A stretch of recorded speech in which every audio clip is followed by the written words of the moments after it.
Hello guys, welcome to my channel Lallu Gyan care. उम्मीद करते हैं कि आप स्वस्थ होंगे। तो पिछली वीडियो में हम लोगों ने यहाँ तक के देख लिया था। आज हम लोग ये इक्वेटर पढ़ने वाले हैं। उससे पहले मैं आपको बता दूं कि ये 2 दिन के बाद मैं वीडियो ला रहा हूँ ज्योग्राफी का। हम देख रहे हैं कि ज्योग्राफी में व्यूज़ कम आ रहा है, तो आप ज़्यादा से ज़्यादा शेयर कीजिए। बार बार हम यही कहते हैं कि जितना ज़्यादा व्यूज़ आएगा उतना ज़्यादा मोटिवेशन मिलता है वीडियो बनाने का। तो चलिए शुरू करते हैं। और डिस्क्रिप्शन में जो आपको टेलीग्राम चैनल का लिंक मिलेगा उससे जुड़ना मत भूलिएगा। इक्वेटर किसको कहते हैं? सबसे पहले बात ये देखिए, पृथ्वी के मध्य सतह से होकर जाने वाली वह अक्षांश रेखा जो उत्तरी एवं दक्षिणी ध्रुव से बराबर दूरी पर होती है। क्या कह रहा है? पृथ्वी के मध्य से होकर जाता है। ये पृथ्वी के क्या होता है? मध्य, एकदम बीचों बीच जाता है, जो उत्तरी एवं दक्षिणी ध्रुव से बराबरी पर है। जितना उसका विषुवत रेखा जो है, इक्वेटर जो है, वो जितना उत्तरी ध्रुव से दूरी पे है उतना ही क्या है, दक्षिणी ध्रुव से भी दूरी पर है।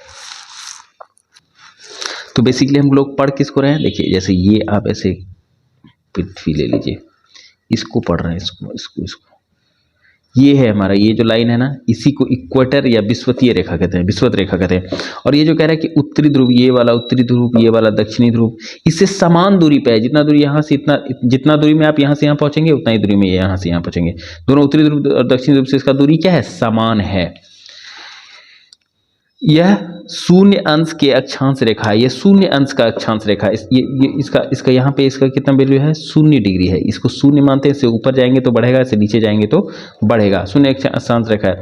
विषुवत रेखा से उत्तरी भाग को उत्तरी गोलार्ध, ये वाला कह रहा है विषुवत भाग का जो उत्तरी भाग है इसको उत्तरी गोलार्ध, एवं दक्षिणी भाग को दक्षिणी गोलार्ध, एवं नीचे वाला ये वाला जो हिस्सा देख रहे हैं आप, ये वाला दक्षिणी गोलार्ध हो गया, ये वाला उत्तरी गोलार्ध हो गया। बेसिकली विषुवत रेखा से उत्तर वाला उत्तरी गोलार्ध है, विषुवत रेखा से नीचे वाला कौन सा है? दक्षिणी गोलार्ध है। ये बात याद रखिएगा। अब देखिए आगे क्या है? जोन, कटिबंध। क्या है? प्रत्येक गोलार्ध को ताप के आधार पर कई भागों में बांटा गया है। कह रहा है कि प्रत्येक गोलार्ध को जो है वह ताप के आधार पर कई भागों में बांटा गया है। इन भागों को कटिबंध कहते हैं। जब गोलार्ध को इसको ताप के आधार पर कई भागों में बांट देंगे हम, जब ताप के आधार पर कई भागों में बांट देंगे तो उसको क्या कहेंगे? कटिबंध कहेंगे, जोन कहेंगे। जब ताप के आधार पर किस क्षेत्र में, इसमें कितना ताप पड़ रहा है, इसमें कितना ताप पड़ रहा है, यहाँ कितना ताप, यहाँ, तो अलग अलग भाग में कितना ताप पड़ रहा है और किस समय पड़ रहा है, उस हिसाब से क्या करते हैं? इसको अलग अलग भागों में बांट देते हैं और उसी भाग को क्या कहते हैं? कटिबंध या जोन कहते हैं। उष्ण कटिबंध किसको कहेंगे? देखिए, ट्रॉपिकल जोन। उष्ण कटिबंध को इंग्लिश में क्या करें? आपको इंग्लिश में भी नाम याद रखना है, ट्रॉपिकल जोन। कई बार इंग्लिश में देखिए, उष्ण कटिबंध ट्रॉपिकल जोन, आपको इंग्लिश में भी नाम याद रखना है, कई बार इंग्लिश में आ जाता है। विषुवत रेखा 0 डिग्री वाला से 30 डिग्री उत्तर और 30 डिग्री दक्षिण वाला भाग, यहाँ वर्ष में 2 बार सूर्य शीर्ष पर चमकता है। इस भाग का मौसम सदैव गर्म रहता है। यह कह रहा है कि इसमें क्या होता है कि वर्ष में 2 बार सूर्य शीर्ष पर चमकता है और ये वर्ष भर गर्म रहता है। अगर आप ये कटिबंध समझ लेंगे ना तो आपको आगे मानचित्र समझने में दिक्कत नहीं होगा। अगर कुछ पूछ दिया इससे रिलेटेड, वन कहाँ पे हैं, पहाड़ कहाँ पे हैं, ये हैं, तो उससे आपको ईजी रहेगा। तो आप अच्छे से समझिए। ट्रॉपिकल जोन किसको बोलेंगे? ट्रॉपिकल जोन बोलेंगे विषुवत रेखा। ये हमारा विषुवत रेखा होगा 0 डिग्री वाला। विषुवत रेखा से 30 डिग्री हम उत्तर जाएंगे। सपोज कीजिए यहाँ पे मेरा 30 डिग्री आ रहा है, 30 डिग्री उत्तर जाएंगे और 30 डिग्री ही हम क्या जाएंगे? साउथ जाएंगे। 30 डिग्री उत्तर और 30 डिग्री साउथ जब जाएंगे तो ये वाला जो मेरा हिस्सा होगा, इसी वाले हिस्से को हम लोग क्या कहेंगे? तो उष्ण कटिबंध या ट्रॉपिकल जोन कहेंगे। और यहाँ वर्ष भर क्या होता है? गर्मी पड़ता है। क्योंकि सूर्य यहाँ 2 बार, वर्ष में 2 बार क्या होता है? सीधा पड़ता है, एकदम सीधा पड़ता है, इसलिए गर्मी होता है। आगे देखिए, सब ट्रॉपिकल जोन, उपोष्ण कटिबंध, 30 डिग्री से 45 डिग्री उत्तर एवं दक्षिण अक्षांशों के बीच स्थित का क्षेत्र। कुछ महीने आप अधिक और कुछ महीने ताप कम। 30 डिग्री से 45 डिग्री, यहाँ से लेके यहाँ तक सपोज कीजिए आप 45 डिग्री, 30 डिग्री से 45 डिग्री, ये वाला जो रीजन है, ये वाला जो रीजन है, ये वाले से ये वाला, ठीक है, ये ऐसे ऐसे अलग अलग बना देते हैं। ये वाला 30 डिग्री से 45 डिग्री उत्तर, 30 डिग्री से 45 डिग्री नीचे, इसको क्या बोलते हैं? सब ट्रॉपिकल जोन बोलते हैं। इसको क्या बोलते हैं? सब ट्रॉपिकल जोन बोलते हैं। 30 डिग्री से 45 डिग्री नॉर्थ, 30 डिग्री से 45 डिग्री साउथ, ठीक है। दक्षिण अक्षांश के बीच स्थित क्षेत्र, जहाँ कुछ महीने ताप अधिक और कुछ महीने, यहाँ पे कुछ महीने क्या होता है? ताप अधिक होता है और कुछ महीने ताप क्या होता है? कम होता है। उसके बाद है टेम्परेट जोन या शीतोष्ण कटिबंध। शीतोष्ण कटिबंध क्या कहेंगे? 45, सोचिए कि थोड़ा सा ऐसे बड़ा है, 45 डिग्री से 66 डिग्री तक ऊपर और 45 डिग्री से यहाँ भी 66 डिग्री तक। अब सोच लीजिए थोड़ा सा ऊपर, ऐसे हम बना देते हैं कि ये 45 से यहाँ 66 नीचे जब जाएंगे, 45 से 66 तक जब जाएंगे इसको क्या बोलेंगे? टेम्परेट जोन बोलेंगे। कौन सा जोन बोलेंगे? 45 से नॉर्थ, 45 से 66 ऊपर, 45 से 66 नीचे, इसको कौन सा जोन बोलेंगे? टेम्परेट जोन बोलेंगे, याद रखिएगा। दक्षिण अक्षांशों के बीच स्थित क्षेत्र जहां कुछ महीने ताप अधिक और कुछ महीने ताप कम होता है। यहाँ पे यहाँ सूर्य शीर्ष के ऊपर कभी नहीं चमकता। यहाँ क्या होता है, सूर्य शीर्ष के ऊपर कभी नहीं चमकता बल्कि उसकी किरणें तिरछी होती हैं, अतः यहाँ ताप हमेशा कम रहता है। यहाँ क्या होता है, सूर्य की किरणें तिरछा पड़ता है, यहाँ पे सीधा नहीं चमकता है। तो इसके कारण क्या होता है, ये इस जेन में ठंडा गर्मी उतना नहीं पड़ता है। क्या कह रहा है देखिए, बल्कि उसकी किरण तिरछी पड़ती है, तो यहाँ ताप हमेशा कम रहता है। यहाँ पे ताप क्या होता है, हमेशा कम रहता है। ऊपर याद रखिएगा 45 डिग्री से 66 डिग्री वाला जिसको हम टेम्परेट जोन बोलते हैं, वहाँ पे क्या होता है, ताप बहुत कम रहता है। अब है पोलर जोन, ये वाला जोन, पोलर जोन 66 डिग्री से 90 डिग्री तक, 66 डिग्री से 90 डिग्री तक ये वाला क्षेत्र को क्या बोलेंगे, पोलर जोन बोलेंगे। 66 डिग्री से मध्य स्थित क्षेत्र जहां ताप अत्यंत ही कम रहता है, जिसके फलस्वरूप वहां हमेशा बर्फ जमी होती है। ये पोलर जोन जो 66 डिग्री से 90 डिग्री के बीच यहाँ पे आप देख रहे हैं, इसमें क्या होता है, हमेशा बर्फ जमा रहता है। क्या कि यहाँ पे टेम्परेचर क्या होता है, बहुत कम होता है, यहाँ सूर्य की किरणें नहीं के बराबर पड़ती हैं।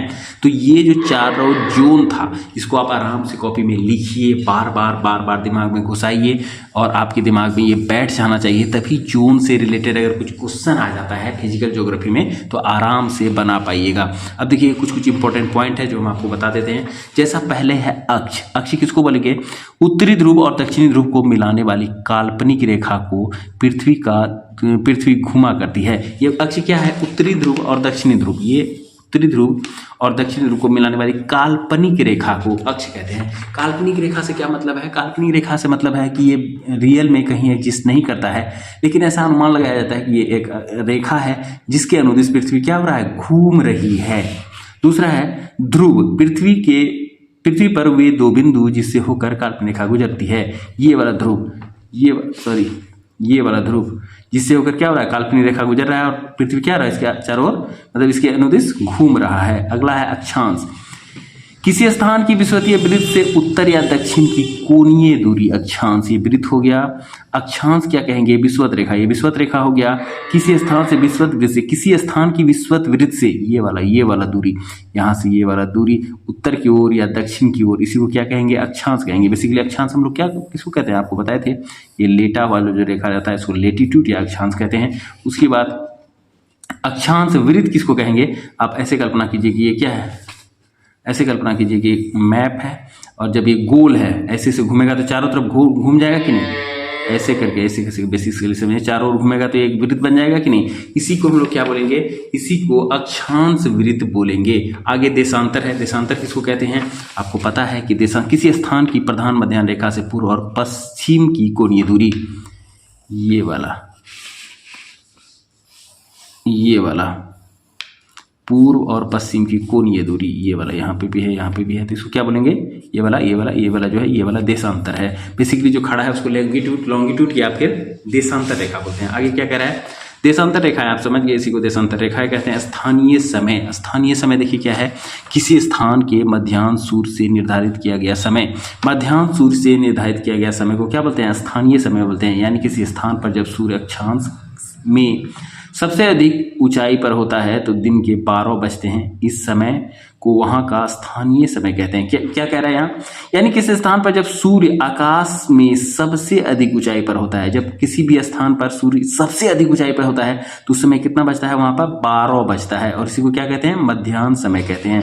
मानक समय देखिए किसे कहेंगे, मानक समय कहेंगे किसी देश का मध्याह्न रेखा पर का स्थानीय समय। मानक समय होगा मध्याह्न पर की रेखा का स्थानीय समय, मध्याह्न पर की रेखा का जो समय हो रहा है, जो समय उस समय मध्याह्न रेखा पर हो रहा है, उसी समय को हम लोग क्या कहते हैं, मानक समय कहते हैं। अब देखिए आगे काफ़ी इंपॉर्टेंट पॉइंट है, ध्यान से देखिए। पृथ्वी की आंतरिक संरचना, इससे भी कभी बार क्वेश्चन बना हुआ है। तो पृथ्वी की आंतरिक संरचना में हम लोग पढ़ेंगे कि पृथ्वी की आंतरिक संरचना के संबंध में वैज्ञानिकों में मतभेद है। पृथ्वी की आंतरिक संरचना में क्या है, वैज्ञानिकों में मतभेद है, सबका अलग अलग मानना है। भूगर्भ में पाई जाने वाली परतों की मोटाई, घनत्व, तापमान, भार एवं वहाँ पाए जाने वाले पदार्थों की प्रकृति पर उसकी संपूर्ण सहमति नहीं हो पाई। पर पृथ्वी के अंदर की संरचना जो है, आंतरिक संरचना जो है, उसमें अलग अलग भूवैज्ञानिकों का अलग अलग मानना है, इसलिए क्या है, मतभेद है सब में। फिर भी तापमान, दबाव एवं घनत्व, उल्काओं एवं भूकंपीय तरंगों पर आधारित प्रमाणों की एकत्रित करके पृथ्वी की आंतरिक संरचना के संबंध में जानकारी प्राप्त करने का प्रयास किए गए। फिर भी ये सब जो कुछ कारण है, जैसे कि ताप में, दबाव में, घनत्व में, उल्काओं में, भूकंपीय तरंगों के आधार पर कुछ क्या किया गया, प्रमाण एकत्रित करके उसका आंतरिक संरचना के संबंध में जानकारी प्राप्त करने का कोशिश किया गया। पृथ्वी के अंदर के हिस्से को 3 भागों में बांटा गया। पृथ्वी के अंदर के हिस्से को कितने भागों में बांटा गया? 3 भागों में बांटा गया। पहला भूपर्पटी जिसे क्रस्ट कहते हैं, दूसरा आवरण जिसे मेंटल कहते हैं, और तीसरा कोर, ठीक है, जिसे केंद्रीय भाग कहते हैं। तो पहले हम लोग भूपर्पटी पढ़ेंगे, क्रस्ट। पृथ्वी के ऊपरी भाग को भूपर्पटी कहते हैं। यह अंदर की तरफ 34 किलोमीटर तक का क्षेत्र है। कई बार क्वेश्चन बनता है कि भूपर्पटी या क्रस्ट किसे कहते हैं, तो पृथ्वी के सबसे ऊपरी भाग को भूपर्पटी कहते हैं। आपको क्वेश्चन पूछा जाएगा पृथ्वी के ऊपरी भाग को क्या कहते हैं, तो पृथ्वी के ऊपरी भाग को क्रस्ट या भूपर्पटी कहते हैं। यह कितने किलोमीटर तक फैला हुआ है, तो यह 34 किलोमीटर तक नीचे पर्पटी से नीचे 34 किलोमीटर तक का क्षेत्र है। यह मुख्यतः बेसाल्ट चट्टानों का बना हुआ है। ये किस तरह का चट्टानों का बना हुआ है? बेसाल्ट चट्टानों का बना हुआ है। आपको पूछेगा कि क्रस्ट किससे मिलकर बना हुआ है, तो चट्टान बेसाल्ट चट्टानों से मिलकर क्रस्ट या भूपर्पटी बना हुआ है। इसके 2 भाग हैं, सियाल और सीमा। बेसाल्ट चट्टानों के क्या भाग हैं? 2 भाग हैं, सियाल और सीमा। सियाल क्षेत्र में सिलिकॉन और एल्यूमिनियम, सियाल SiAl, Si से सिलिकॉन, A से एल्यूमिनियम, सीमा सिलिकॉन और मैग्नीशियम, आगे देखिए, तथा सीमा क्षेत्र सिलिकॉन और मैग्नीशियम की बहुलता होती है। इसमें देखिए सियाल और सीमा, कभी कभी पूछ सकता है कि सियाल में का अर्थ क्या हुआ, तो SiMa सियाल से आप सिलिकॉन और एल्यूमिनियम निकाल दीजिएगा, और सीमा सिलिकॉन और मैग्नीशियम निकाल लीजिएगा, ठीक है। तो 2 अर्थ निकल जाएगा, 2 तत्व निकल गया। तो यही 2 तत्व सीमा में पाए जाते हैं, यही 2 तत्व सियाल में ये दोनों तत्व पाए जाते हैं, ठीक है, बहुलता होती है। क्रस्ट भाग का औसतन घनत्व 2.7 ग्राम प्रति सेंटीमीटर है। ये पृथ्वी की कुल आयतन का पॉइंट, ये इतना इंपॉर्टेंट है, लेकिन ये इंपॉर्टेंट है कि यह पृथ्वी के कुल आयतन का 0.5% भाग घेरे हुए है। पृथ्वी के कुल आयतन का क्रस्ट कितना प्रतिशत भाग घेरे हुए है, तो 0.5% भाग घेरे हुए है। आगे है भूपटल की रचना सामग्री। वजन के अनुसार सबसे अधिक ऑक्सीजन, दूसरे स्थान पर सिलिकॉन, तीसरे स्थान पर एल्यूमिनियम, चौथे स्थान पर लोहा, 5वें स्थान पर कैल्शियम, 6ठे स्थान पर सोडियम और 7वें स्थान पर पोटेशियम, 8वें स्थान पर मैग्नीशियम। यानी पृथ्वी के संपूर्ण लगभग 98% भाग ऊपर दिए गए 8 तत्वों से मिलकर ही बना है, शेष टाइटेनियम। देखिए कई बार भूपर्पटी वायुमंडल पे नहीं, याद रखिएगा भूपर्पटी पर ऑक्सीजन कितना प्रतिशत पाया जाता है, तो 46% ऑक्सीजन पाया जाता है, याद रखिएगा। कई बार क्वेश्चन ये भी बन जाता है कि भूपर्पटी पर कौन सा तत्व सबसे ज़्यादा पाया जाता है, तो ऑक्सीजन सबसे ज़्यादा पाया जाता है, और दूसरे स्थान पर सिलिकॉन है, तीसरे स्थान पर एल्यूमिनियम है, ठीक है। अगर धातु सबसे ज़्यादा कौन पाया जाता है, क्वेश्चन ऐसे भी घुमा के पूछ सकता है कि पृथ्वी के भूपटल पर सबसे ज़्यादा पाए जाने वाला धातु, तो वो कौन सा है? एल्यूमिनियम है, जो 8.13% पाया जाता है। और सबसे ज़्यादा पाया जाने वाला तत्व कौन सा है, तो ऑक्सीजन है, याद रखिएगा। ये बार बार इससे क्वेश्चन बनता है। क्वेश्चन क्या है कि मेंटल क्या है? 2900 किलोमीटर मोटा यह क्षेत्र मुख्यतः बेसाल्ट पत्थरों के समूह के चट्टानों से बना है। मेंटल भी बेसाल्ट चट्टानों के समूह से बना हुआ है, ठीक है। मेंटल के इस हिस्से में मैग्मा चेंबर पाए जाते हैं। मैग्मा चेंबर किस में पाए जाते हैं? मेंटल में पाए जाते हैं। इसका औसतन घनत्व 3.7 सेंटीमीटर है से 5.5 सेंटीमीटर ग्राम पर सेंटीमीटर क्यूब है इसका घनत्व। यह पृथ्वी की कुल आयतन का 83% भाग है। वह कितना था? 0.5% भाग था। और ये कितना घेरा हुआ है? 83% भाग घेरा हुआ है, याद रखिएगा कि मेंटल कितना है? पृथ्वी के कुल आयतन का 83% भाग मेंटल ही है। कोनराड अबद्धता, ठीक है, असंबद्धता, इसका मतलब क्या हुआ कि ऊपरी देखिए ये सब कोर्नाड असंबद्धता जो है ना, ये डिसकंटिन्यूटी, ठीक है, डिसकंटिन्यूटी से क्वेश्चन कई बार रहता है। तो देखिए ऊपरी क्रस्ट और निचले क्रस्ट के बीच के सीमा क्षेत्र को कोर्नाड असंबद्धता डिसकंटिन्यूटी कहते हैं। क्या कहते हैं? ऊपरी कोर्नाड और निचली क्रस्ट के बीच की स्थिति को। देखिए आगे क्या कह रहा है कि मोनोविसिक डिस्कंटिन्यूटी। मोनोविसिक डिस्कंटिन्यूटी क्या है? क्रस्ट एवं मेंटल के बीच सीमा क्षेत्र को मोनोविसिक डिस्कंटिन्यूटी कहते हैं। इसको आप लिख के बार बार घुमाइएगा दिमाग में कि मोनोविसिक डिस्कंटिन्यूटी मतलब क्या हुआ? क्रस्ट और मेंटल के बीच का क्षेत्र, क्रस्ट और मेंटल के बीच का क्षेत्र, क्रस्ट और मेंटल के बीच का क्षेत्र मोनोविसिक डिस्कंटिन्यूटी कहते हैं। इसमें क्रस्ट और मेंटल के बीच का क्षेत्र होता है। अब है रेपिटी अशुद्धता, रेपिटी डिस्कंटिन्यूटी। ऊपरी मेंटल एवं निचले के बीच सीमा क्षेत्र के को रेपिटी, ऊपरी मेंटल और निचले वाले क्षेत्र को, ठीक है, ऊपरी मेंटल और निचले मेंटल के बीच के क्षेत्र को क्या कहते हैं? रेपिटी अशुद्धता, असंबद्धता या फिर डिस्कंटिन्यूटी। पढ़िए, थोड़ा सा टफ है ये। उसके बाद है गुटेनबर्ग विसार्ड अशुद्धता, गुटेनबर्ग विसार्ड डिस्कंटिन्यूटी। निचले मेंटल तथा ऊपरी क्रोड के सीमा क्षेत्र को गुटेनबर्ग विसार्ड अशुद्धता कहते हैं। किसको कहते हैं? मेंटल के नीचे और ऊपरी वाले क्रोड के बीच वाले हिस्से को। लेहमैन डिस्कंटिन्यूटी, लेहमैन डिस्कंटिन्यूटी किसको कहते हैं? बाह्य कोड और आंतरिक कोड के सीमा क्षेत्र को लेहमैन, बाह्य कोड और आंतरिक कोड के बीच के क्षेत्र को क्या कहते हैं?